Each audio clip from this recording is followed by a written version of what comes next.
see. All right, welcome everyone to Mr. Taper's Barber Life. And today's special guest is a legend in the Clipper game, true legend. People throw that term around, but this is a true legend. Oh, He is a member of the Wall's Clipper cutting team. Well, I'm sorry, Wall's education team for many years. You may see her at your next hair show because she's everywhere. And I want you guys to welcome Miss Kriste Faulkner. well, thank you. Thank you for having me. No problem, no problem. No, So, that's coming from the legend himself. nah, but tell me, what inspires you to become a barber, and how did you get started? Oh, wow. Actually, I always loved doing hair and actually cutting off my Barbie doll's hair. Okay. My mom stopped buying me Barbie dolls because I cut all their hair off. They were bald headed. Oh man. And so she was like, they're too expensive for you to cut their hair off. And so once I graduated high school, my parents decided to move to Florida. I grew up outside of Chicago. And they were like, you either come with us and we'll help put you through school, or you stay here and you become an adult. And I wasn't ready to be an adult at 18. So I was like, yeah, I'm going to move to Florida. So I went to Florida and I started going to college, but I always wanted to do hair. So then I went to cosmetology school Okay. and I absolutely loved it. And then I thought I was grown and I got married and moved to a army base.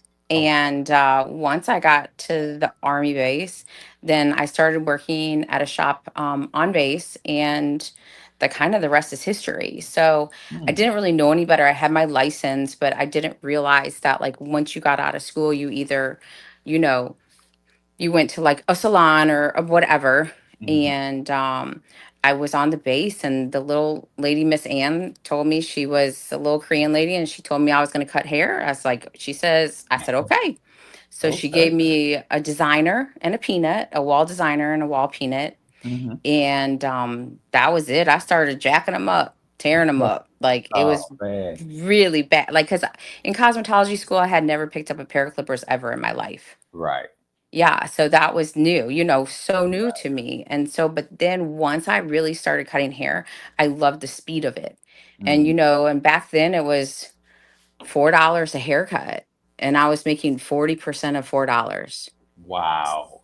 So exactly. So Wow. yeah, exactly. So you had to cut a lot of hair Yeah. really quickly. So Hmm. that's where for me, you know, the speed of it. I loved the speed of, being able to cut really fast, and I didn't realize that, most, like now it's different. Thank goodness it's getting different. But like back then, even as a woman, but as a white woman, cutting different textures of hair, black, white, Latino, whatever it was, Asian, anybody, that I didn't realize that that was different, Right. Right. because that's all I knew. Like that's what I was taught. So little Right. Miss Ann was Korean herself. She didn't care. She was like, I was just gonna make her some money, So I just started cutting hair, and I loved the speed of barbering. Like I was more attracted to people getting in and out the chair, having the short, good conversation.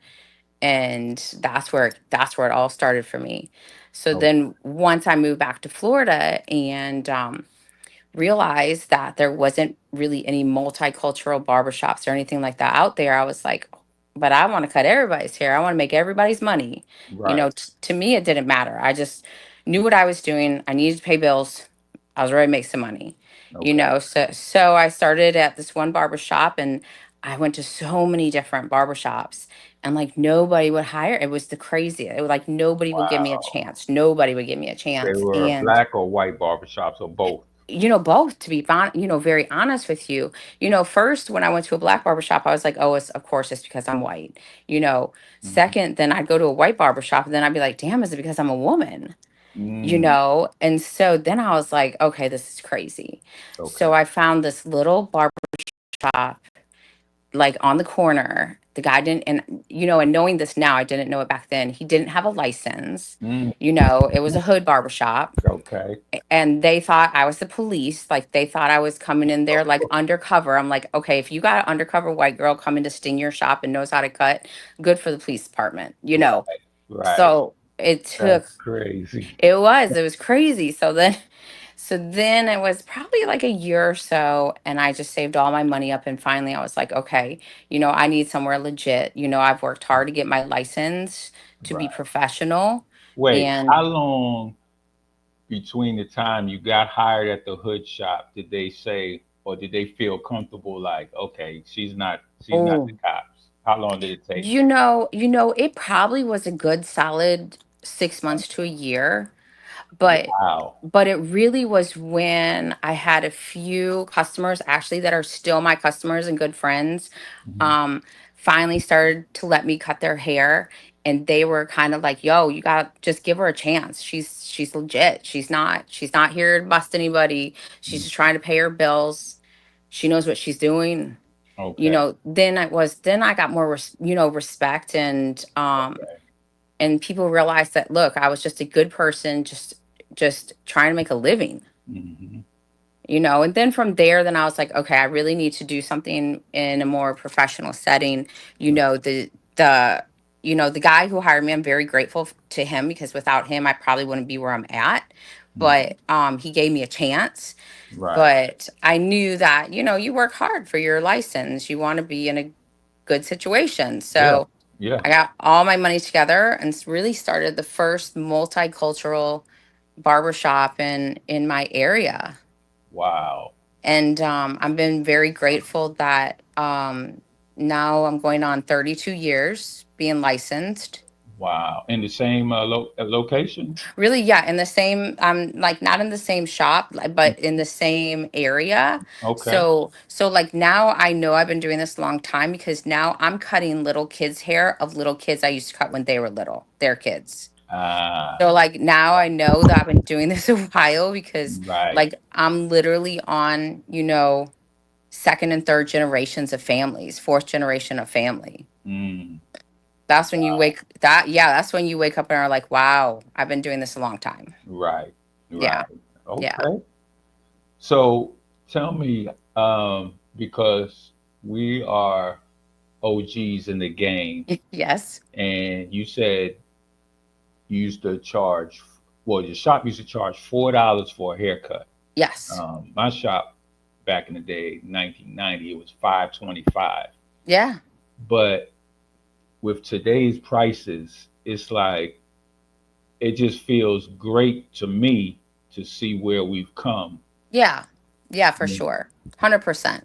I mean, the thing is too, is, is I'm not the most expensive person in my area. And I think people that, like, when I go to do a show and teach a class, people ask me all the time, how much do you charge for a haircut? You must be charging like, crazy price, or whatever. But like, Mhm. I want your money for a long time, not just one time. Right. Like, I've been very fortunate that my customers they've given me a very good life. I've been able to travel, I've been able to raise my kids, we've been able to go on vacation. They've been very loyal to me. And sometimes that outweighs the bigger ticket of the Okay. haircut. Right. So, and also too, I say to them, it's really even where you live. Okay, so like last week I was in LA to Hmm. do some classes for Wahl. And, we were going around to different distributors, talking to them, and so on and so forth. I mean, and some of these little barbershops just in LA are charging $75 for a haircut. And that Ooh. and that was crazy to me. But Wow. the interesting thing was, even the gentleman that works for Wall was saying to me, now instead of getting his haircut every 2 to 3 weeks, he's pushing it out and he's going 6 weeks because it's so expensive. Mm. You know, and it's kind of sad to me. Like, I know we're worth our knowledge, but and our skill. Mhm. But at the same token, though, I do give my customers, I appreciate them. They're loyal to me. They're not going anywhere else. you Right. know. So there has to be some give and take from us as well. I feel Right. that, some people are like, you're cutting yourself short or whatever, but I don't feel like it's that at all. Right. Well, how much do you charge for a haircut? So I just charge $35. Okay. And that includes a beard too? Yeah, that includes everything. Wow. Yeah, that includes the beer too. But you also have to remember down here, I'm not straight razoring anybody's beard. I'm not straight razoring at all because just Oh, like in my area, HIV is just, prevalent, and there's just so much stuff out there that okay. when I can use my Vanish shaver and I am getting the same results Right. for the Okay. most part. I mean, yeah, is it a different experience with a straight razor? 100%. Hmm. But my customers appreciate me because I'm so fast. Got you. Got you. How Yeah. fast? How fast for a ball fade? Oh, start to finish 10 minutes, Wow. hands So, down. we say he's got like a four on top, Latino gentleman, Hmm. ball fade, and you saying 10 minutes? Oh, yeah. Like I'll have a lady with a relaxer on her head and I'll do a haircut and then be done with her. And then she's sitting there marinating. I cut his hair and then I'm done with him and then I rinse her out. Wow. So like my customers know that that's why they like me. That's why they love me. Just Okay. because of the speed. Like the biggest thing is I love when like I go on vacation and I come back and they go to a different barber. Like I encourage them to do that, Right. because Right. then they really appreciate me when they get back, when I get back. And that's the Mhm. biggest thing they say to me is I was in the chair for so long. It was awful. Wow, that's crazy. Yeah, What's so yeah. All right? Tell me, what's the craziest thing that has happened to you in your barber experience? That is Um, like y- some you know, some with a client or something that happened at the shop. I it was so funny. Me and the girl at my shop were just talking about this the other day. It was way back when Michael Jackson died, Mm-hmm. and 2009. for however long ago that was, Yeah. Yeah. and these two ladies and this guy were going to get in a fight, and the lady was going to pull her gun out because the other lady said that Michael Jackson was a child molester. Mm. And the other lady got so upset and was so in love with Michael Jackson that they were like gonna for real fight in the shop, and she was gonna take her gun out. It Wow. was a great. I couldn't even believe it. Damn. I felt like I was in a movie or something. I'm like, Right. are you serious? I'm like, you're fighting over Michael Jackson Wow. that doesn't even know you. Right. Exactly. That's crazy. Yeah. And then on stage one time, me and G Wiz were on stage, and it was back in the day. It was Birmingham premiere, Mm-hmm. and like they had a lot of drinks at Birmingham premiere, and it Okay. was later in the day, and this girl had been drinking, and she gets on stage, and G was up there, and he spins her around in the chair, and she throws up everywhere, Oh, on the shoot. stage, on the cape, on the Damn. tools, on the clippers. Like we're talking throw up is Ah, everywhere. man. Oh, when I tell you he almost passed out, I was like I couldn't even believe it. I was in shock. It was Oh, crazy. man. That, She ended up getting off the stage with half a haircut because she threw up everywhere.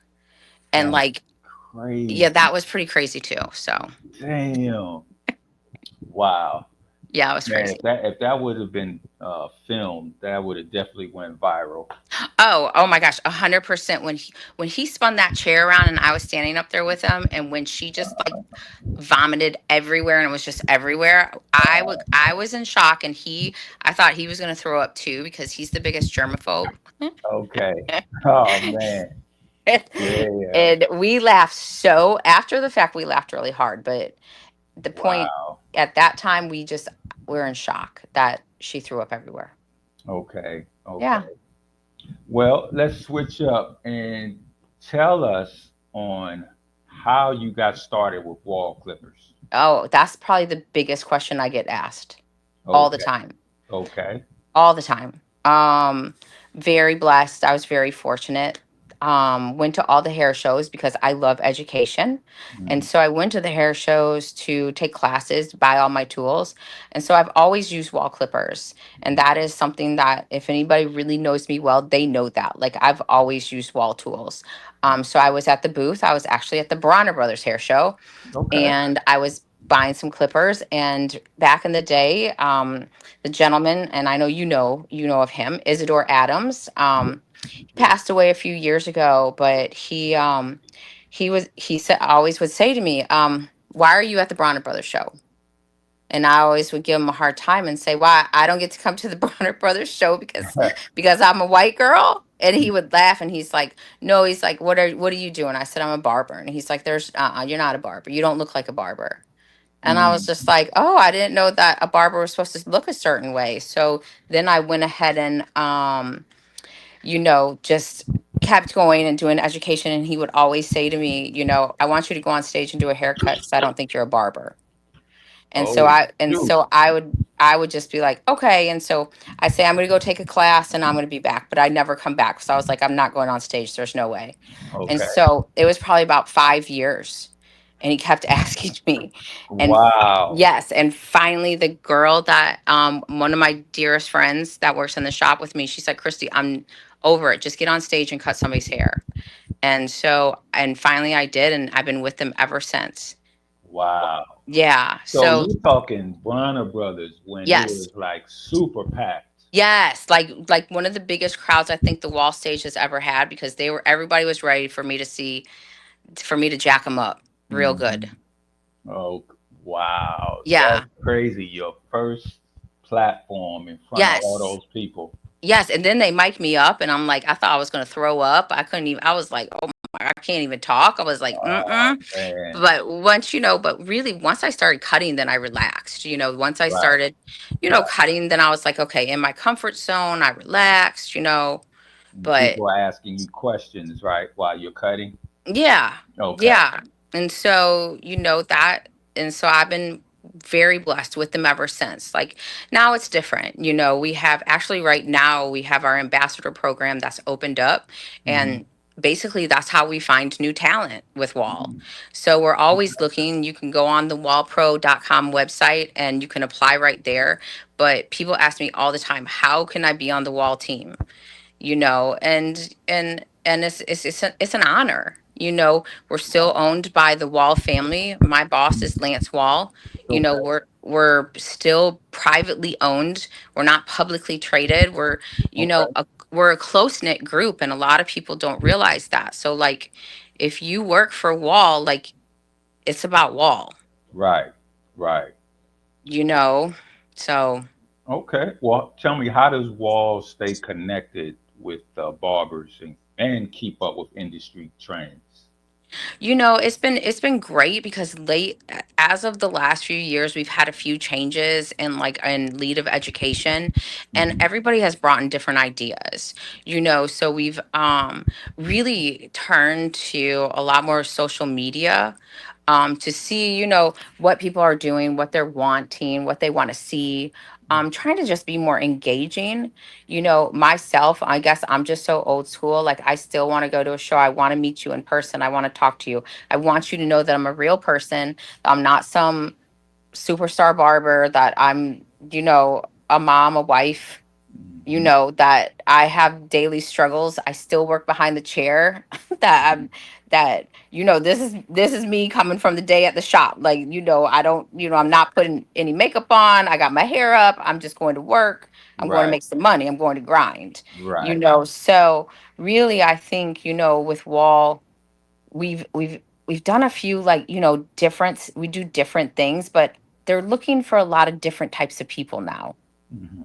Okay. which I think is great, and but at the same token, people still have to remember, you're representing a company that has been the longest clipper company in the world. Mm.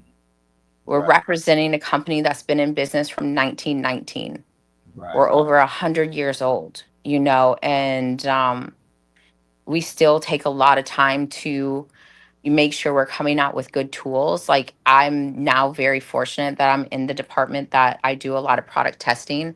So like the vapor that we came out with not too long ago, I tested that for almost a good year before we came out with the clipper. Mm. you Okay. know, and and even like the high vis, different tools that we come out with, we test those for quite a long time. Like we're not like other companies where we decide to release something and then we release it in 12 different colors. Right. Right. So we still are very prideful on what we release, that it's going to be a good product, that we back our products as well. Okay. Well, tell me, we know Wall has come out with some iconic clippers.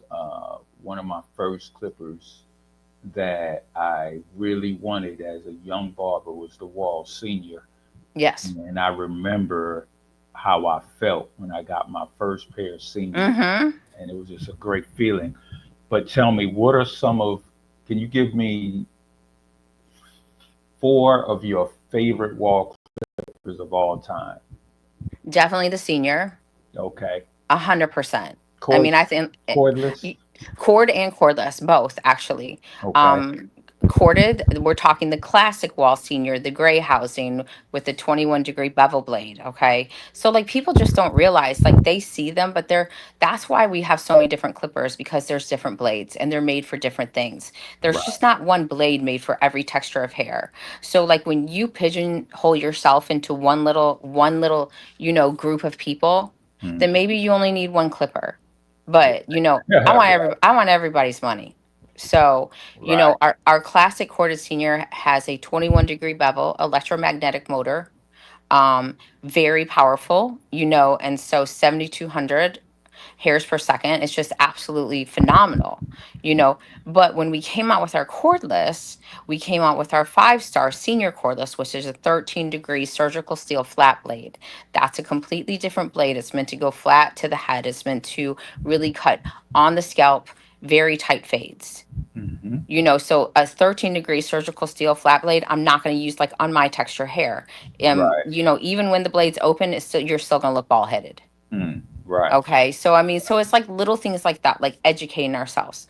So like it would be the corded classic senior. It'd Hmm. be the cordless senior, 5-star senior. Hmm. 100% the vapor, the Hmm. new one. A hundred, Okay. per- 100% the vapor.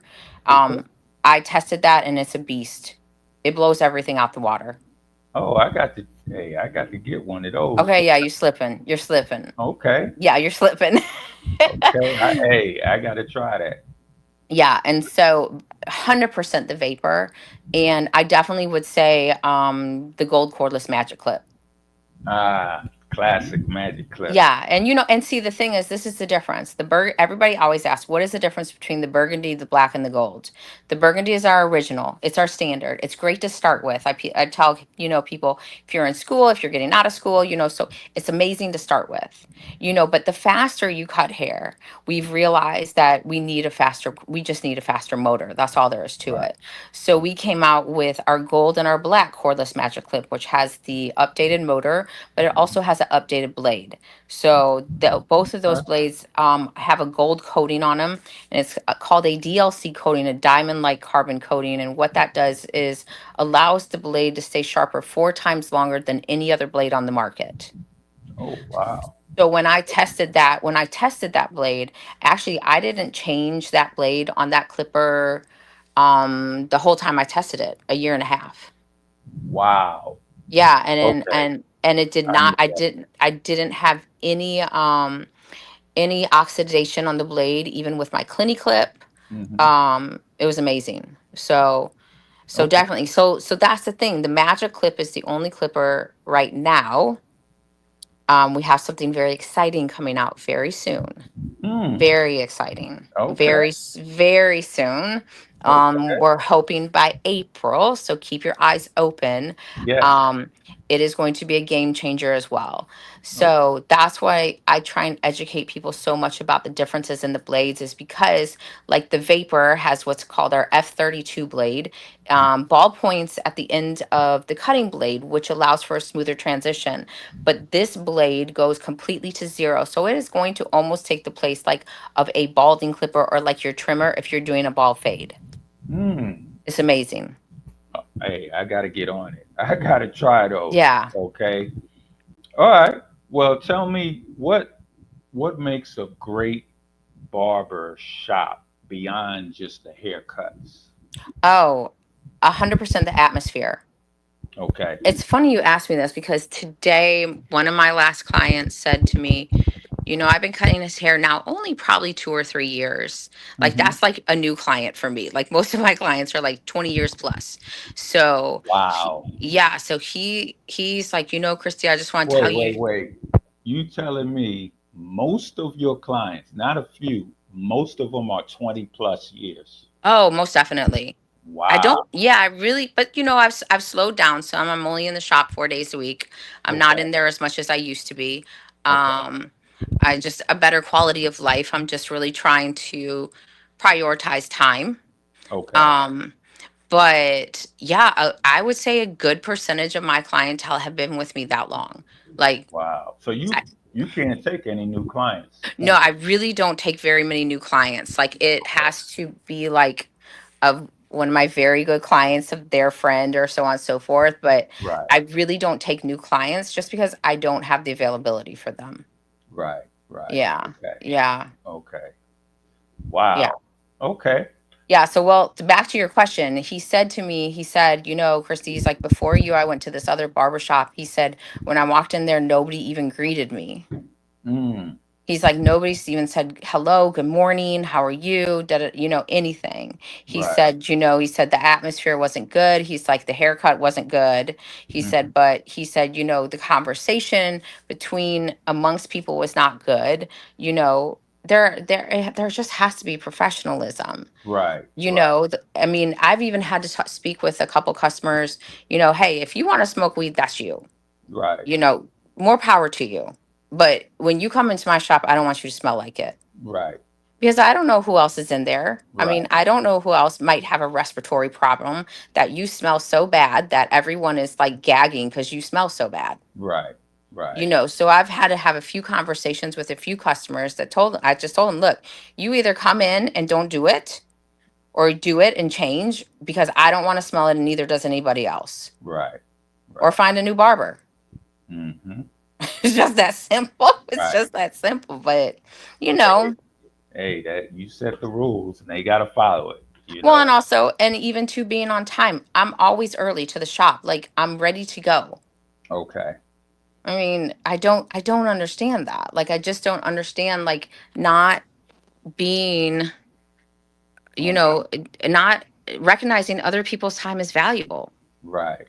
So you've had a situation where a client consistently keeps coming late to their appointment. Oh, yeah, they just don't get another appointment. Okay.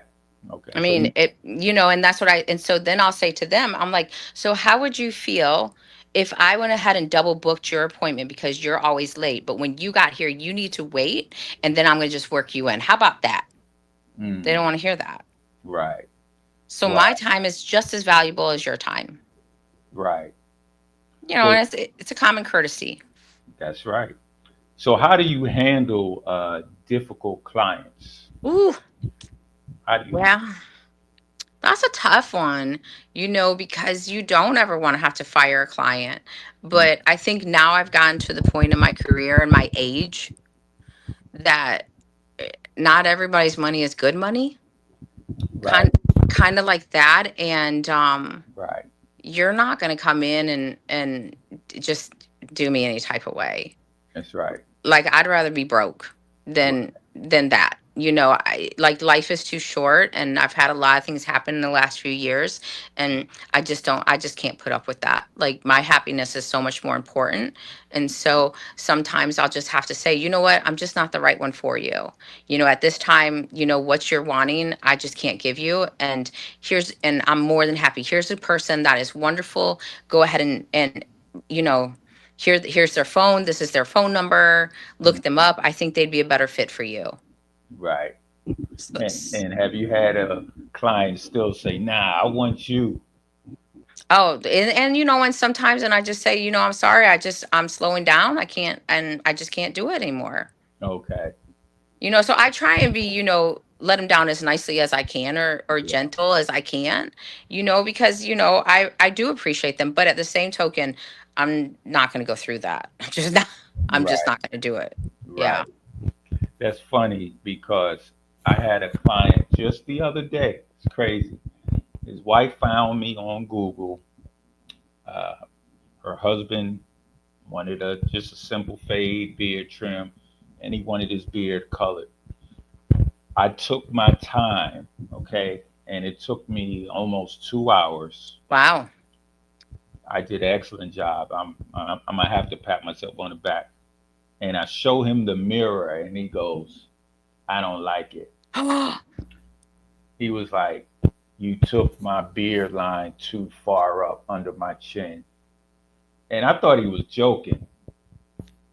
And the wife just had this huge embarrassed look on her face.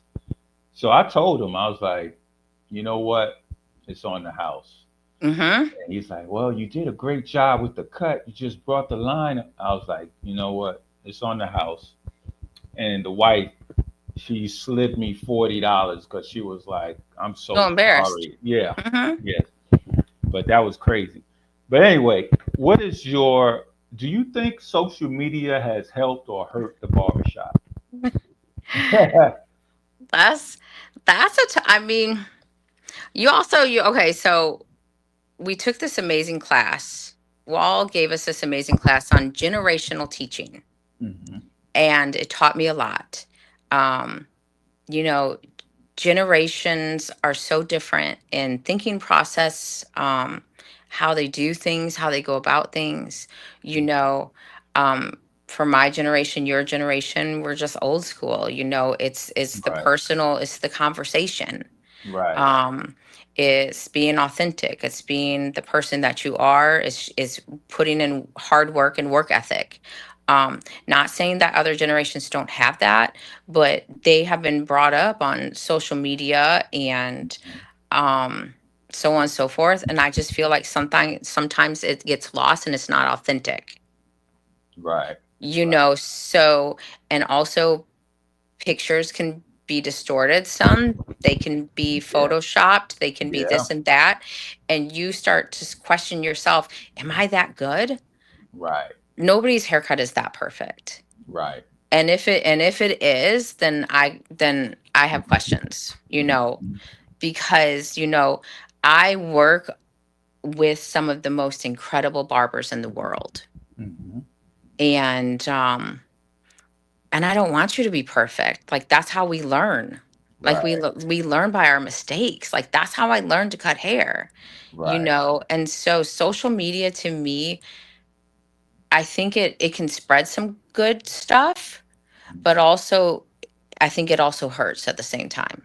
Okay, okay. Yeah. Well, uh, tell me, what advice do you have to barbers trying to build their clientele, a loyal clientele? Because with you having 20 years, 20-year clients, that's just Yeah. amazing for me. You know? Um it's just having mutual respect, but also being on time, Mm, being accountable. If I say I'm going to be there at 10 o'clock, I'm going to be there at 9:30. right, If your appointment is at such and such a time, I'm going to be there and I'm going to be ready. right. I mean, I've just been very blessed just now that I've been with Wall, and I do the classes and I do the shows and I travel. My customers have been amazing because they really go with my schedule. So, like, last week I was in California all week. I had to reschedule everybody, and they're like, "Christy, it's good. You're good." because they know I'm going to do what I have to do. I've given up a lot of Saturdays. I've given up a lot of holidays. I've given up a lot of time to be there for my customers when I was building, so it's a lot of sacrifice. But now, is it paying off? 100%, a hundred Right. percent. Right. But it's being consistent.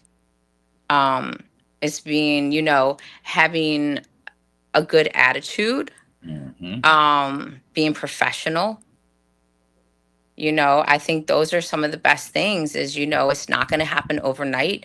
Right. You have to, I went to a school last year, I think it was, I taught a class and a guy in the school says to me, well, I'll be in your position next year. And I was like, really? Wow. And he's like, yeah, he's like, he's like, I got this going on social media and da da da da. And I was like, you know what? I'm like, if you can do that, good for you. Hmm. Like, amazing. I said, I said, but what work have you put in? Have you been in a shop? Do you Right. have clients? Right. This, so on and so forth, and, sometimes for me, it's also putting the work in. Yeah. Yeah. I mean, that's all there is to it, I mean, Right. so I'm not trying to bust anybody's dreams because I mean, hey, if you can do it, then go for it. But Hmm. at the same token, be prepared. I went to so many different, classes, and, that's how Wall found me, by going to get education, Right. trying to better myself. Looking on pictures on social media is not education. Nah. Mm-mm. Going to a class and getting that education, even if it's not on barbering, if it's on hair coloring, or if it's even on like client management, or if it's on how to be able to conversate with another adult. Right. Right. I mean, holding a good conversation, that's everything. Hmm. So, Yeah, I actually learned that later on in my barbering career because I used to be the quiet barber mm-hmm. until I lost a client, and he told the new barber, he said, "Man, Craig doesn't say anything when he cuts." And then the light bulb went off in my head. Like, oh, okay, I got to talk to him. Okay. Yeah, I mean, some social, like I have some customers that I've been friends with. I mean, have been my customers for so long. Like I've seen their own kids grow up, and I've seen, some stuff that they've gone through, and you have empathy for that, and you get to know them. I mean, not only are we barbers, I think we're therapists. I Right. think we're social workers. I think we're everything. So, Right. that has a lot Right. to do with it. Okay. Well, where can we find Christy on stage next? When and Ooh. where? Mm, Next show. let's see. The next big show. This one's not big. I have a hands-on class. They're sending me to Omaha, Nebraska. Okay. I have a really great hands-on class that I'm doing the end of March in Omaha. Okay. And then I've been very blessed now to start doing a lot of distributor work, product knowledge work with some of our sales team, which has been amazing. Okay. Um, you know, I've been on the stage for a long time, Hmm. and it's now I'm kind of transitioning my career into a different part. Like I'm doing a lot of product knowledge, I'm doing a lot of product development, product testing. um, Hmm. I love to know how the clipper works or why it does not work properly, so Right. I'm doing a lot of stuff like that. I mean, I still am doing stage work, but Okay. the next big one would probably be Orlando premiere, the first weekend in June. Okay. Yeah. Gotcha. And Yeah. where can we find you on social media? So I'm on Instagram, Christy Clipper Queen is and also, even if you go to the Wall professional page, wallpro.com, if you look under education, all of the educators that work for Wall, we're all on there, and we'll have all of our social media. But like, I'm not a TikToker, sorry. I'm not a Snapchatter. Mhm. Instagram, Facebook, Kriste Faulkner. But those are probably the two of the biggest Okay. that you're gonna find me on. But like, really, even just like Wall Pro has a lot of great information on what's coming up, where we're gonna be, what we're gonna be doing. So that's really cool too. Okay. Well, thank you so much, No, Christy. I and appreciate. and one thing I do want to say is I just so appreciate you. because I don't really think people realize like how iconic you are. Mhm. Because I still have it in my shop. My family framed it for me when I was on the cover of Barbers Only magazine. Wow. um and you were like the trailblazer of the barber culture. And I don't know if you and I know you realize it, but I don't think you realize the magnitude of it. Mm. So I really want to say thank you so much, because without you, I think a lot of barbers wouldn't be in the place that they are now and doing the amazing things that they are now. So I just want to say thank you for that. Well, thank you, Miss Hmm. Christie. I appreciate you. And I will see you at one of these shows, and I'm going to get that vapor because, Thank you. yes, I got to get that. Yes, you will absolutely love it. And actually, if you go online on wallpro.com, if Hmm. you use the code, is my name is just K and then Faulkner, Faulkner, and 15, K Faulkner 15, you Hmm. will get a discount on your order. So, Okay. K Faulkner 15. yep. Got it. So there you go. All right. Well, you take care, and I will be seeing you soon. Perfect. Thanks. All right. Bye. Okay, bye.